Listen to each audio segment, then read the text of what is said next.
अब कह रहा है दो मोस्ट इंपॉर्टेंट जो प्री डिस्पोजिंग कंडीशंस होती हैं एओर्टिक एन्यूरिज्म के लिए, वो है एथेरोस्क्लेरोसिस और हाइपरटेंशन।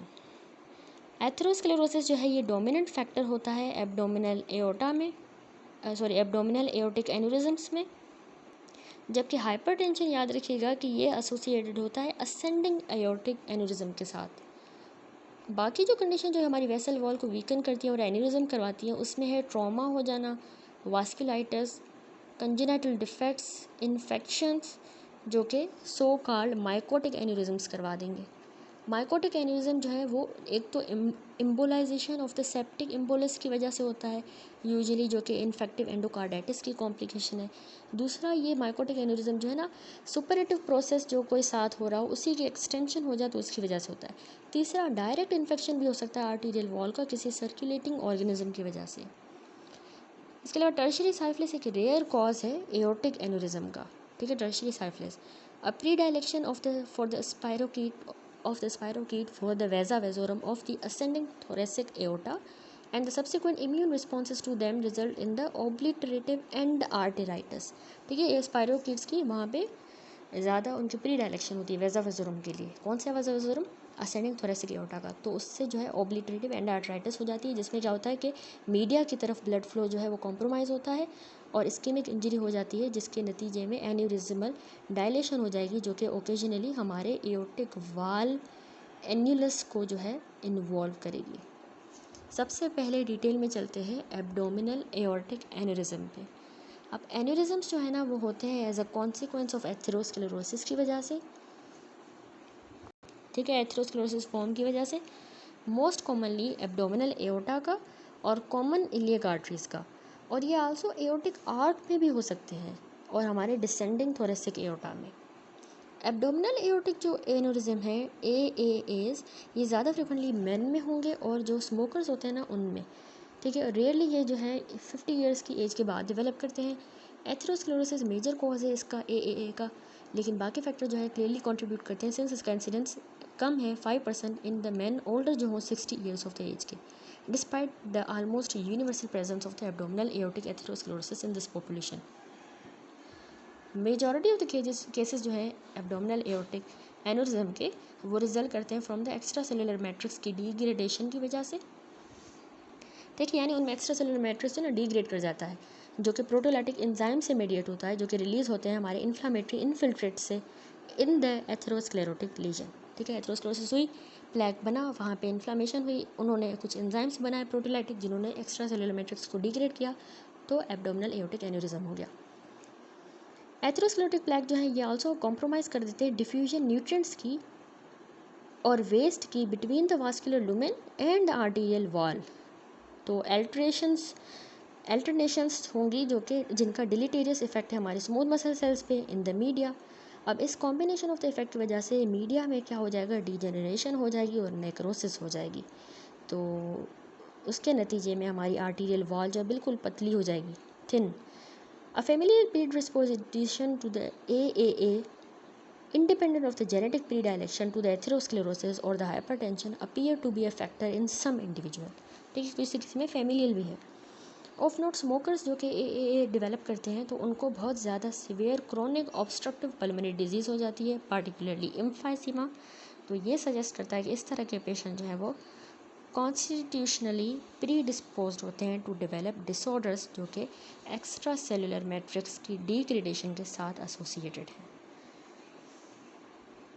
अब मॉर्फोलॉजिकली जब हम देखेंगे तो एब्डोमिनल एओर्टिक एन्यूरिज्म टिपिकली जो है वो रीनल आर्टरीज और जो एओर्टिक बाइफर्केशन है उनके दरमियान होता है।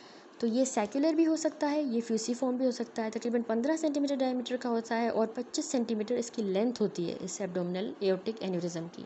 तो इस फिगर में भी देखें, इसमें हमारे पास एब्डोमिनल एओर्टिक एन्यूरिज्म दिखाया गया है। एक्सटर्नल साइड, ये वाला जो ए फिगर है ना, इसमें एक्सटर्नल साइड दिखाई गई है rupture of the large aortic aneurysm की, एरो से में नज़र आ रहा है। और इसमें जो है ना ओपन एओर्टा दिखाया गया है with the location of the ruptured track, जो कि इस प्रोब से इंडिकेट हो रहा है, यहाँ से रप्चर हुआ है उसका ट्रैक है। वाल देखें एन्यूरिज्म की एटेन्यूएट हुई है और ल्यूमेन जो है ना वो लार्ज लेयर्ड थ्रोम्बस के साथ जो है फिल हुआ है। तो vast majority of the cases में एक्सटेंसिव एथेरोस्क्लेरोसिस मौजूद होगी, with the thinning and the focal destruction हो जाएगी अंडरलाइन मीडिया की, ठीक है, थिनिंग एंड फोकल डिस्ट्रक्शन हो जाएगी। अब एन्यूरिज्म की जो सैक है उसमें ज़्यादातर bland, laminated, poorly organised mural thrombus होगा जो कि फिल कर सकता है much of the dilated segment को। अब नॉट इनफ्रीक्वेंटली AAAs यानी एब्डोमिनल एओर्टिक एन्यूरिज्म जो हैं ये अकम्पनी होते हैं स्मॉलर इलियक आर्टरी एन्यूरिज्म के साथ, यानी उनके साथ साथ ये इलियक वाले भी एन्यूरिज्म होंगे। तो अब हम डिस्क्राइब करते हैं कुछ less common forms aortic aneurysm की। एक है इन्फ्लामेटरी एब्डोमिनल एओर्टिक एन्यूरिज्म। तो ये एक डिस्टिंक्ट सब टाइप है जो कैरेक्टराइज हुई है कि इसमें हमें डेंस पेरी एओर्टिक फाइब्रोसिस मिलेगी जिसमें एबंडेंट लिम्फोप्लाज्मासाइटिक इन्फ्लामेशन होगी विथ मैनी मैक्रोफेजेस और जाइंट सेल्स पाए जाएंगे। सबसेट जो है इन्फ्लामेटरी एब्डोमिनल एओर्टिक एन्यूरिज्म का वो वास्कुलर मैनिफेस्टेशंस भी हो सकती हैं। रिसेंटली रिकॉग्नाइज्ड एंटिटी जिसको इम्यूनोग्लोबुलिन G4 रिलेटेड डिजीज़ कहा जाता है, IG4 रिलेटेड डिजीज़। अब ये जो डिसऑर्डर है ये मार्क्ड हुआ है कि इसमें टिश्यू फाइब्रोसिस होती है जो कि frequent infiltrating IG4 expressing plasma cells के साथ एसोसिएटेड है, ठीक है। तो जैसा कि हमने चैप्टर 5 में पढ़ा इम्यूनिटी में, IG4 जो है ना ये रिलेटेड होती है, इससे जो रिलेटेड डिजीज़ होती हैं ये आल्सो अफेक्ट कर सकती है वैरायटी ऑफ द टिश्यूज़ को, इंक्लूडिंग हमारे पैनक्रियाज को, biliary system, thyroid gland, salivary gland.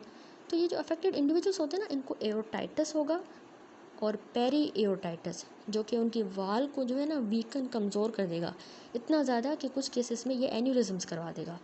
अब रिकॉग्निशन इस तरह की एंटिटी की ज़रूरी होती है सिंस के ये स्टीरॉयड थेरेपी को अच्छी तरह से रिस्पॉन्ड करते हैं। तो ये हो गया इन्फ्लामेटरी AAAs। दूसरे हैं माइकोटिक AAAs। ये होंगे जब कोई सर्कुलेटिंग माइक्रो ऑर्गेनिज्म जैसे कि बैक्टीरिया हो जाए किसी इन्फेक्टिव एंडोकार्डाइटिस की वजह से, वो जाके एन्यूरिज्म के अंदर सीड कर जाए, बैठ जाए वहाँ पे एन्यूरिज्म की वॉल में, या फिर ये थ्रोम्बस के साथ भी एसोसिएटेड हो सकता है, माइक्रो ऑर्गेनिज्म या थ्रोम्बस। तो उसके नतीजे में सुपरेशन जो है ना वो एसेलरेट कर देगी, यानी पस फॉर्मेशन एसेलरेट कर देगी, मीडिया की डिस्ट्रक्शन और रैपिड डायलेशन और रप्चर करवा देगी।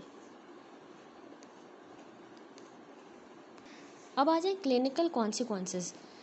क्लिनिकल कॉन्सिक्वेंसेस AAAs के फॉलोइंग है। पहला है ऑब्स्ट्रक्शन हो जाएगी vessel branching of the aorta, for example जैसे renal, iliac, vertebral, mesenteric arteries, ये जो एओर्टा से निकलती है ना इनकी ऑब्स्ट्रक्शन हो जाएगी। तो उसके नतीजे में किडनीज़ की, लेग्स की, स्पाइनल कॉर्ड की, GIT की, इन सब की जो इस्कीमिया हो जाएगी रिस्पेक्टिवली, जौन सी आर्टरी ब्लॉक हुई उस हिसाब से। दूसरा एम्बोलिज्म हो जाता है। तो एम्बोलिज्म जो है वो एथेरोमेटस मटेरियल का, जैसे कि कोलेस्ट्रॉल का बना हुआ, कोलेस्ट्रॉल क्रिस्टल्स का या म्यूरल थ्रोम्बस का बन जाएगा। इसके अलावा इम्पिंजमेंट हो जाती है एडजेसेंट स्ट्रक्चर्स पे, फॉर एग्जांपल जैसे कि हमारा जो यूरेटर है उसकी कंप्रेशन हो जाना या फिर वर्टिब्रे की इरोजन हो जाना बाय द एक्सपेंडिंग एन्यूरिज्म। इसके अलावा एब्डोमिनल मैस, ये ऑफन पाल्पेबली पल्सेटिंग हमें मिलता है जो कि ट्यूमर को सिमुलेट करता है, ऐसा लगेगा कोई ट्यूमर है। एंड देन रप्चर हो जाएगा इनटू द पेरिटोनियल कैविटी या फिर रेट्रोपेरिटोनियल टिश्यू जो कि मैसिव ऑफन फैटल हेमरेज करवा देगा। अब आ जाए रिस्क, कह रहा है कि रिस्क जो है ना फॉर द रप्चर वो रिलेटेड होता है साइज ऑफ द AAAs के हिसाब से। जो 4 सेंटीमीटर या उससे कम डायमीटर वाले हैं वो कभी भी बर्स्ट नहीं करेंगे, जबकि वो जो 4 से 5 के दरमियान है वो 1% है पर ईयर के उसका रेट इतना है कि वो बर्स्ट करे। रिस्क जो है ना 11% जो है वो राइज करता जाएगा हर साल फॉर द AAAs जो कि 5 से 6 सेंटीमीटर के हों डायमीटर में, और 25% बढ़ जाएगा per year for the aneurysm जो कि 6 सेंटीमीटर से भी ज़्यादा हो डायमीटर में। तो दस एन्यूरिज्म जो 5 सेंटीमीटर वाले हैं डायमीटर में या उससे भी बड़े, तो उनको हम सर्जिकली मैनेज करते हैं, या तो उनकी हम ओपन प्लेसमेंट करते हैं उनमें ट्यूबुलर प्रोस्थेटिक ग्राफ्ट्स की, ठीक है, या फिर एंडोल्यूमिनल इंसर्शन करते हैं स्टेंटेड ग्राफ्ट्स की, जिसमें एक्सपेंडेबल वायर फ्रेम्स आ जाते हैं जो कि क्लोथ स्लीव के साथ कवर होते हैं। टाइमली इंटरवेंशन जो है क्रिटिकल है क्योंकि मोर्टेलिटी रेट जो है ना इलेक्टिव प्रोसीजर्स के लिए वो अप्रॉक्सीमेटली 5% है, जबकि rate for the emergency surgery rupture के बाद जो की जाती है उसका 50% है रफली। तो पॉइंट फॉर द एम्फेसिस ये है कि बिकॉज जो है एथेरोस्क्लेरोसिस एक सिस्टेमिक डिजीज़ है, तो पेशेंट जिनको AAA हुआ है यानी एब्डोमिनल एओर्टिक एन्यूरिज्म, तो ये आल्सो वेरी लाइकली है कि उनको एथेरोस्क्लेरोसिस किसी और वास्कुलर बेड में हो जाए, ठीक है। और सिग्निफिकेंटली उनको ज़्यादा रिस्क होता है इस्केमिक हार्ट डिजीज़ का और स्ट्रोक का। अब आ जाए थोरेसिक एओर्टिक एन्यूरिज्म पे डिटेल में। थोरेसिक एओर्टिक एन्यूरिज्म ज़्यादातर कॉमनली एसोसिएटेड होते हैं हाइपरटेंशन के साथ, या फिर जिनके बाइकस्पियर एओर्टिक वाल्व्स होते हैं और मार्फन सिंड्रोम वाले, उनको ये होता है। लेस कॉमनली डिसऑर्डर्स जो कि म्यूटेशंस जिनमें आ जाती हैं transforming growth factor beta signalling pathway में, ये भी एक कॉज होता है थोरेसिक एओर्टिक एन्यूरिज्म का।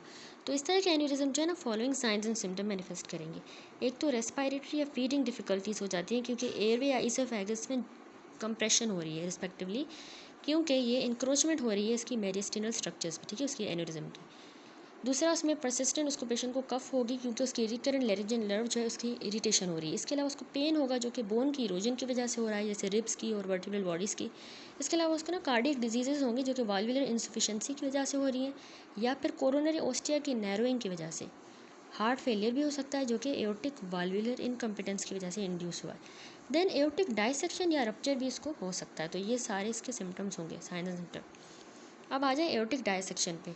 तो एओर्टिक डाइसेक्शन होता है जब ब्लड जो है ना वो splays apart the laminar planes of the media to form blood filled channel within the aortic wall.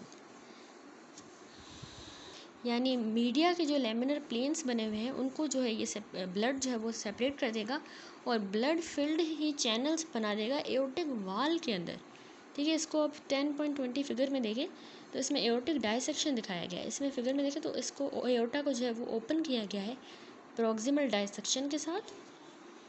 ये ओरिजिनेट कर रहा है from a small oblique intimal tear से। एक टीयर बना पहले, उसमें से ये बना है। ये जो प्रोब है ना इससे हमें ये टीयर नज़र आ रहा है, ठीक है। और ये देखिए इंट्राम्यूरल हेमाटोमा के साथ एसोसिएटेड होगा।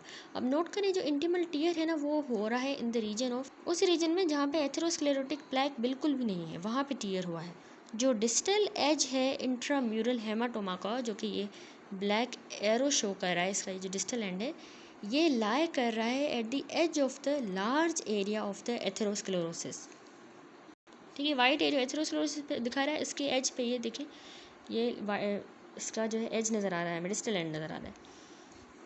तो इसने जो है ना इसी डाइसेक्शन को प्रोपेगेट होने से इसने बचा लिया है, इस एथेरोस्क्लेरोसिस ने, ठीक है, मतलब उसको फैलने से बचा लिया।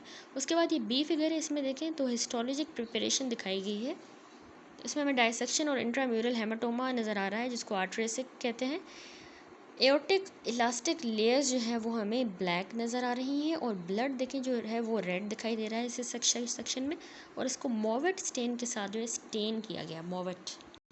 तो कह रहा है कि एओर्टिक डाइसेक्शन जो है ना इसकी ये जो डेवलपमेंट है ना ये कैटास्ट्रोफिक होगी अगर जो डाइसेक्टिंग ब्लड है वो रप्चर कर जाता है एडवेंटिशिया से और फिर स्केप कर जाए एडजेसेंट स्पेसिस के अंदर। अब एओर्टिक डाइसेक्शन जो है उसको वो जो है ना एओर्टिक डायलिटेशन के साथ याद रखिएगा एसोसिएटेड नहीं होता, और ओल्डर जो टर्म है डाइसेक्टिंग एन्यूरिज्म इसको अवॉइड करना चाहिए, ये टर्म नहीं यूज़ करनी चाहिए क्योंकि एन्यूरिज्म इसमें नहीं होता। तो एओर्टिक डाइसेक्शन ज़्यादातर 2 एज के ग्रुप्स में होता है, मेन में जो कि 40 to 60 ईयर्स ऑफ एज के हों, एंटीसीडेंट उनको हाइपरटेंशन हो यानी कि मोर देन 90% केसेस इस तरह के होते हैं। दूसरा ये यंगर पेशेंट्स में होता है कनेक्टिव टिश्यू एबनॉर्मलिटीज़ वालों के साथ, जो कि एओर्टा को अफेक्ट करेगा, फॉर एग्जांपल मार्फन सिंड्रोम। अब डाइसेक्शन जो है वो आइट्रोजेनिक भी हो सकती हैं, जैसे एग्जांपल कॉम्प्लिकेटिंग आर्टीरियल कैन्युलेशन जो कि डायग्नोस्टिक कैथेटराइजेशन के दौरान होगा, या फिर कार्डियोपल्मोनरी बाईपास की वजह से। रेयरली प्रेगनेंसी जो है ना ये भी एसोसिएटेड होती है एओर्टिक या फिर अदर वेसल डाइसेक्शन के साथ। रफली 10 to 20 केसेस जो है पर 1 मिलियन बर्थ उनमें ऐसा होता है।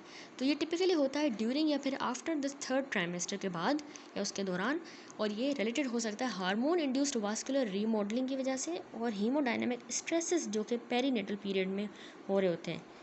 अब डाइसेक्शन जो है ना ये अनयूजुअल होती है in the presence of substantial atherosclerosis या फिर कोई और मीडियल स्कारिंग हो, तो प्रिजमेबली क्योंकि मीडियल फाइब्रोसिस जो है वो इनहिबिट कर देती है प्रोपागेशन उसी डाइसेक्टिंग हेमाटोमा की, ठीक है, तो उसको प्रोपागेट नहीं होने देती, ठीक है। तो अगर मीडियल फाइब्रोसिस है तो डाइसेक्टिंग हेमाटोमा आगे बढ़ेगा ही नहीं, डाइसेक्शन होगी ही नहीं। तो इसीलिए जो है डाइसेक्शन जो है ना हमें कभी भी एथेरोस्क्लेरोसिस वाले केस में या फिर मीडियल स्कारिंग वाले किसी और केस में नहीं मिलती डाइसेक्शन। तो इसमें हमने देखा फिगर में, ठीक है। अब पैथोजेनेसिस पे आ जाएं।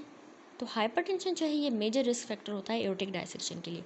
एओर्टास जो है हाइपरटेंसिव लोगों में वो हमें नैरोइंग दिखाते हैं वेजा वेजोरम की, उनके वेजा वेजोरम नैरो हो जाते हैं, जो कि डीजेनरेटिव चेंजेस के साथ एसोसिएटेड होता है in the extra cellular matrix, और वेरिएबल लॉस हो जाता है मीडियल स्मूथ मसल सेल्स का, थोड़ा बहुत लॉस हो जाता है। तो उसके नतीजे में ये मतलब ये सजेस्ट करता है कि डिमिनिश्ड फ्लो होगा वेजा वेजोरम में से, और ये कॉन्ट्रीब्यूटरी है। अब अगर एब्रप्ट यानी अचानक से ट्रांजिएंट इंक्रीज़ होता है किसी के ब्लड प्रेशर में, जैसा कि कोकेन अब्यूज़ के दौरान होता है, तो ये भी नॉन है कि एओर्टिक डायसेक्शन करवा दे। मोस्ट अदर डायसेक्शन जो कि हेरिटेबल या एक्वायर्ड कनेक्टिव टिश्यू डिसऑर्डर्स के साथ रिलेटेड हैं, तो ये भी abnormal aortic extra cellular matrix करवा देंगी, जिसमें आ जाता है Marfan syndrome, Ehlers Danlos syndrome type 4 और कॉपर के मेटाबॉलिज्म के डिफेक्ट्स। अब ट्रिगर जो होता है ना इंटिमल टीयर का, और सब्सिक्वेंट जो इंट्राम्यूरल उसमें हेमरेज हो रही है, ये नॉन नहीं है मोस्ट केसेस में कि इनका मतलब ट्रिगर क्या है। नेवरथलेस एक बार अगर टीयर हो जाता है तो ब्लड जो है ना सिस्टमिक प्रेशर के अंडर डाइसेक्ट करता जाएगा मीडिया को along the laminar planes. Accordingly aggressive pressure reducing therapy जो है वो फ़ायदे वाली होती है कि हम इवॉल्विंग डायसेक्शन को जो है वो लिमिट कर सकें। रेयर केसेस में क्या होता है कि वेजा वेजोरम की जो डिसरप्शन है वो इंट्राम्यूरल हेमाटोमा बना देगी, जो कि इंटिमल टीयर के बगैर होगा। मॉर्फोलॉजिकली जब हम देखेंगे तो मोस्ट जो डायसेक्शंस होती हैं उनमें जो इंटिमल टीयर की मार्किंग है at the point of origin, वो हमें मिलती है असेंडिंग एओर्टा के अंदर with in 10 centimetre of the aortic wall. ठीक है, जिस तरह 10.20 ए फिगर मैंने आपको यहाँ पे दिखाया, यहाँ पे टीयर बना हुआ है, तो 10 सेंटीमीटर एओर्टिक वाल्व से ये होगी असेंडिंग एओर्टा में। इस तरह के टीयर्स जो है ना ये ट्रांसवर्स होते हैं या फिर ये ओब्लिक ओरिएंटेशन के होते हैं, और 1 to 5 सेंटीमीटर लॉन्ग होते हैं, शार्प इनके जैग्ड एजेस होंगे।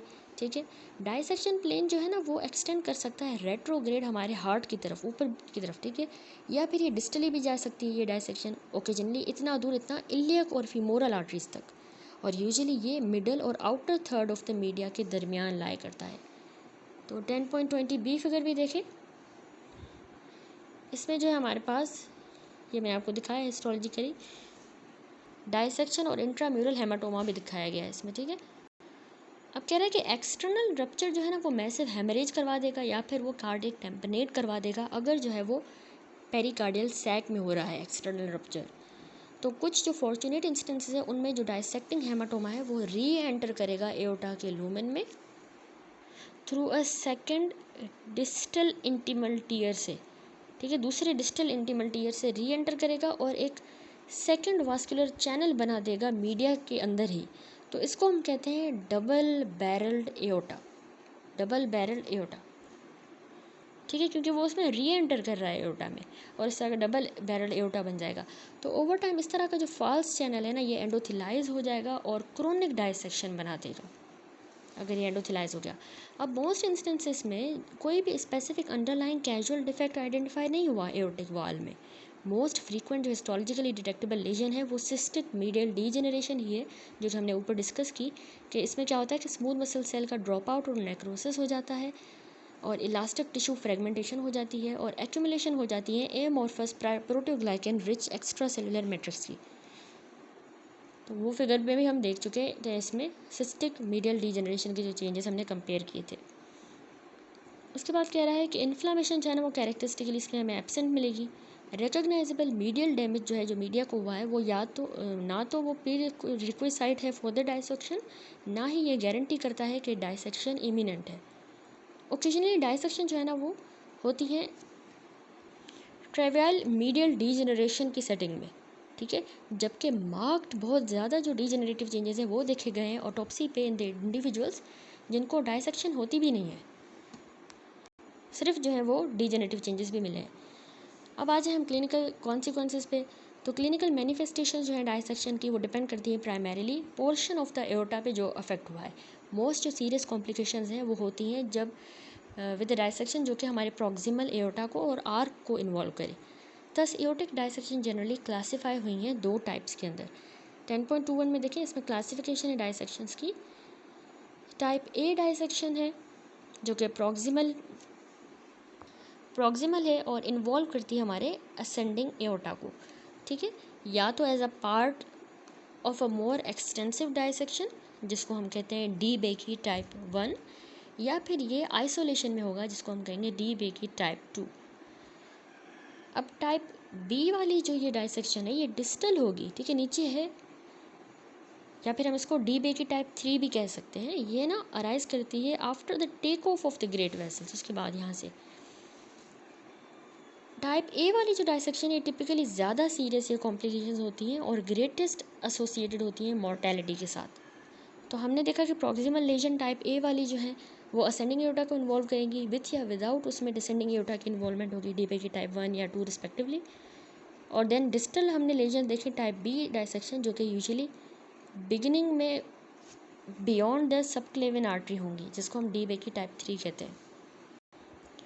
अब क्लासिक जो क्लिनिकल सिम्टम है एओर्टिक डायसेक्शन के वो ये है कि पेशेंट को ना sudden onset of excruciating tearing या स्टेबिंग किस्म का पेन होगा, चाकू की तरह का या टीयरिंग किस्म का, ठीक है। और ये यूजुअली ना एंटीरियर चेस्ट में शुरू होगा और रेडिएट करेगा बैक की तरफ दोनों स्केपुला के दरमियान, और फिर वहाँ से वो नीचे की तरफ जाएगा जैसे ये डायसेक्शन प्रोग्रेस करेगी। Most common cause of death क्या होता है कि डायसेक्शन रप्चर कर जाती है पेरिकार्डियल में, प्लूरल में या फिर पेरिटोनियल कैविटी में। अब रेट्रोग्रेड डायसेक्शन उसकी जो है एओर्टिक रूट के अंदर यानी ऊपर की तरफ अगर जाए तो ये फैटल डिसरप्शन करवा देगा एओर्टिक वाल्वुलर अपरेटस का, या फिर ये कोरोनरी आर्टरीज को भी कंप्रेस कर सकता है। कॉमन क्लिनिकल प्रेजेंटेशन जो है वो स्टेम करती हैं कार्डियक इन्वॉल्वमेंट से जिसमें टेम्पनेड आ जाता है, एओर्टिक इंसफिशेंसी हो जाना और मायोकार्डियल इन्फार्क्शन। बाकी जो कॉम्प्लिकेशंस हैं वो रिलेटेड होती हैं to the extension of the dissection to the great arteries of the neck की तरफ भी ये जा सकता है, रीनल, मेजेंटेरिक या इलियक आर्टरीज। तो इनमें से कोई भी ऑब्स्ट्रक्ट हो सकती है, ठीक है। इसी तरह कंप्रेशन हमारी स्पाइनल आर्टरीज की जो है वो ट्रांसवर्स माइलाइटिस कॉज करवा सकता है, ट्रांसवर्स माइलाइटिस। टाइप ए डायसेक्शंस जो हमने देखी उनकी अगर हम रैपिड डायग्नोसिस करते हैं जल्दी से और उसमें हम जो है intensive anti hypertensive therapy institute करवाएं, उसके साथ सर्जिकल प्लीकेशन कर दें एओर्टिक इंटीमल टीयर की, तो इससे 65 to 85% ऑफ द पेशेंट्स को बचाया जा सकता है। हाउएवर मोर्टेलिटी रेट जो है ना वो 70% तक अप्रोच कर जाता है पेशेंट्स में जो कि हेमरेज के साथ या फिर सिम्टम्स के साथ प्रेजेंट करें जो कि डिस्टल इस्कीमिया के सिम्टम हो। और ओवरऑल 10 साल का सर्वाइवल रेट सिर्फ 40 to 60% जो है लोगों में होता है। तो मोस्ट ऑफ टाइप बी वाली डायसेक्शंस हैं तो उनको कंजर्वेटिवली मैनेज किया जा सकता है। 75% जो है पेशेंट्स का जो सर्वाइवल रेट है, वेदर के हम उनको ट्रीट करें सर्जरी के साथ या फिर एंटी हाइपरटेंसिव सिर्फ मेडिकेशंस के साथ, तो उनका 75% रेट है सर्वाइवल रेट। अब आ जाए समरी पे, तो हमने पढ़ा एन्यूरिज्म्स और डायसेक्शंस के बारे में कि एन्यूरिज्म्स जो है वो कंजेनाइटल या एक्वायर्ड डायलिटेशंस हैं हार्ट की या ब्लड वेसल्स की जो कि हमारी इंटायर वाल थिकनेस को इन्वॉल्व करती है। अब इसकी जो कॉम्प्लिकेशंस है वो रप्चर और थ्रोम्बोसिस से रिलेटेड है और इम्बोलाइजेशन से। डायसेक्शंस जो है ना हो सकती हैं जब ब्लड जो है वो वाल ऑफ द वेसल में एंटर कर जाए या फिर उसकी वेरियस लेयर्स को सेपरेट कर दे। अब कॉम्प्लिकेशंस अराइज करेंगी जब रप्चर हो जाए या फिर वेसल ऑब्स्ट्रक्ट कर जाए, जहाँ से एओर्टा की ब्रांचिंग होती है ना वहाँ से ऑब्स्ट्रक्शन हो जाए तो कॉम्प्लिकेशंस हो जाएंगी। फिर हमने कहा कि एन्यूरिज्म और डायसेक्शन जो है ना वो स्ट्रक्चरल वीकनेस की वजह से होती हैं वेसल की वॉल की, जो कि जब स्मूथ मसल सेल का लॉस हो जाता है उसकी वजह से वीकनिंग होती है, या फिर एक्स्ट्रा सेलुलर मैट्रिक्स की वीकनिंग हो जाती है। तो ये जो है ना इस्कीमिया के कॉन्सिक्वेंसेस करवा सकते हैं डिफेक्ट्स या फिर डिफेक्टिव मैट्रिक्स रीमॉडलिंग की वजह से, ये हो सकता है, ठीक है। ये वीकनिंग हो सकती है इस्कीमिया की वजह से या जेनेटिक डिफेक्ट्स की वजह से या फिर डिफेक्टिव मैट्रिक्स की रीमॉडलिंग से। दैट्स इट, ये टॉपिक भी हमारा कंप्लीट हो गया इस चैप्टर का। अब फंडामेंटल्स ऑफ पैथोलॉजी पैथोमा से भी ये देख लें, टॉपिक छोटा सा लिखा हुआ है 1 पेज का, aortic dissection and aneurysm. Aortic dissection हमने कहा इंटीमल टीयर आ जाए विद डायसेक्शन हो जाए ब्लड की मीडिया के थ्रू ऑफ द एओर्टिक वाल, ठीक है। ये फिगर में भी देखें इंटीमल टीयर आ गया और मीडिया के थ्रू जो है वो डायसेक्शन हो जाए ब्लड की, यानी ब्लड जो है ना वो डायसेक्ट कर रहा है मीडिया के थ्रू इन द एओर्टिक वाल। तो ये ज़्यादातर हमारे जो proximal 10 centimetre of the aorta से मतलब प्रॉक्सिमल होगा। हाई स्ट्रेस वाला रीजन यही होता है और ये pre existing weakness of the media से होगा। अगर उस रीजन का मीडिया वीक हो, वीकनेस के भी हमने कॉजेज़ देखे बेसिक से। तो मोस्ट कॉमन कॉजेज़ इसका हाइपरटेंशन होता है ओल्डर एडल्ट्स में, और इसके अलावा ये ना inherited defects of connective tissue के साथ भी एसोसिएटेड होता है यंगर एडल्ट्स में, इंडिविजुअल्स में। नंबर 1, हाइपरटेंशन ना हाईलाइन आर्टीरियोस्क्लेरोसिस करवा देगी हमारे वेजा वेजोरम की। तो क्या होगा कि जो फ्लो होता है ना उसमें वेजा वेजोरम में वो कम हो जाएगा, तो मीडिया को ब्लड सप्लाई सही से नहीं पहुंचेगा, तो मीडिया की एट्रोफी हो जाएगी। दूसरा, मार्फन सिंड्रोम और एहलर डैनियलोस सिंड्रोम जो है वो क्लासिकली वीकनेस करवा देंगे कनेक्टिव टिश्यू की इन द मीडिया, तो उसको कहते हैं सिस्टिक मीडियल नेक्रोसिस। इसके अलावा ये जो है ना शार्प टीयरिंग चेस्ट पेन के साथ ये कंडीशन प्रेजेंट करती है और वो बैक की तरफ रेडिएट करेगा। कॉम्प्लिकेशन में पेरिकार्डियल टेम्पनेट हो जाता है जो कि बहुत कॉमन कॉज है इसमें डेथ का, रप्चर हो जाएगा फैटल हेमरेज के साथ, और ब्रांचिंग आर्टरीज की ऑब्स्ट्रक्शन भी हो सकती है जैसे कि कोरोनरी या रीनल की, तो उसके नतीजे में एंड ऑर्गन इस्कीमिया हो जाएगा। फिर हमने थोरेसिक एन्यूरिज्म पढ़ा कि बैलून लाइक डायलेटेशन हो जाए लेकिन हमारे थोरेसिक एओर्टा की, तो ये जब एओर्टिक वाल की वीकनेस हो जाती है ना उसकी वजह से होता है।